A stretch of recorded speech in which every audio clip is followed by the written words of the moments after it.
For decades, congoers have been striving to be as problematic as possible in an effort to escape the horror of being a functioning member of society. Much like emptying clips into the rusty oil drum in your backyard on a quiet Sunday night to keep property values down, this too is a form of self-preservation. So I made a gun.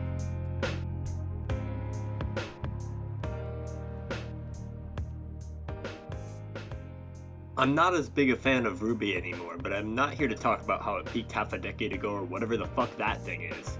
But I like to think I embody Yang's ability to cause problems just by being in a space. I've chosen to go with this design, which was seen briefly at the end of Season 2, in a fight scene that my 12-year-old stimulant-addled brain thought was cool enough to watch 8 times. This has not changed. This outfit is pretty cool for 2 reasons. Because it means I don't need to think about leather working, and also because it is way harder to find references than the other one, so I used this high-definition 240p turnaround render for what I could and screenshots of the show for everything else. The zippers, which there are 2 of for some reason, are incredibly impractical, but I can say definitively that they are probably there. The making of this dress was honestly not very eventful. The only kind of interesting part was when I felt smart for cutting up a skirt pattern and spurring it out like this to avoid unnecessary cutting. I did learn how to use a serger for the first time while I was working on it, so that was cool, I guess. I made some slight modifications to the original, the main one being increasing the width of this gold stripe across the waist.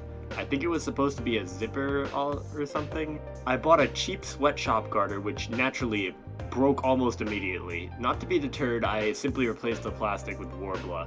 I also made these things, which are debatably heart-shaped panels with HTV on them, and simple bows for my shoes. I raided the Goodwill belt section, and while I was there, happened upon this jacket, presumably designed for an extinct race of short kings.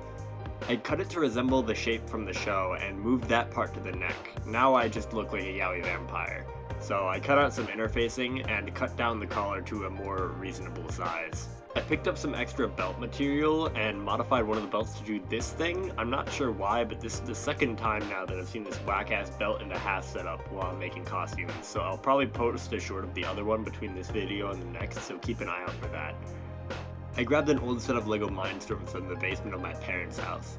I downloaded the abandonware used to program it from a very safe and secure website that displayed entirely in Russian. So I googled a 13-year-old YouTube tutorial and was able to get releasing this button to trigger a firing from this motor. In the end, I had it set up so when you make a punch motion, this button will be released. This is because of Newton's first law, which states that an object in— Whoa there! Sounds like you were about to start explaining nerd shit. What matters is Greg punch, Greg shoot, Greg spend 12 hours trying to model a Lego in SolidWorks. I performed the computer-aided design equivalent of smashing rocks together for almost an entire day to an enraptured audience of 2 viewers. Naturally, I still fucked it up, and the parts didn't fit. And then, over the course of 2 goddamn weeks while I was editing this video, 3D printed the gauntlet. I have never spent this much on 3D printing, and I am a little suspicious that is because my university finally figured out how much they can upcharge for filament, because my university president really earned that extra lake house this year. In painting, I used this pop-up parade figure and enough painter's tape to shut up every annoying person on the 4chan cosplay board. However, the tape was too thick, so I needed to stab it with an X-Acto knife to get the length I wanted.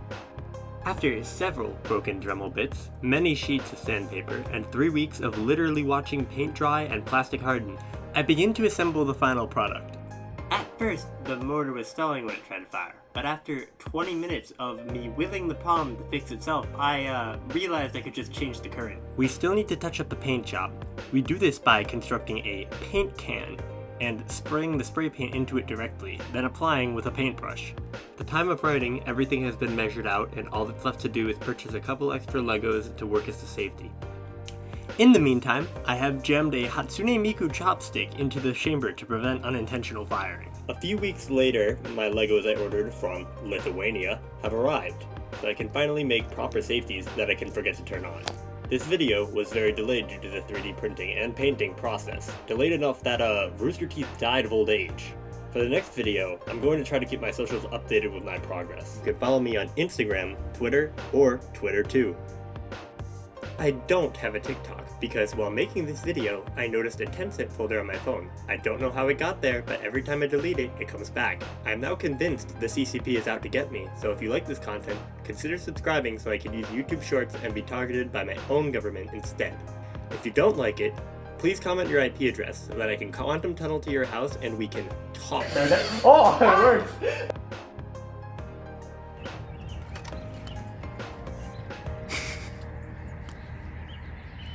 I'm not out of ammo.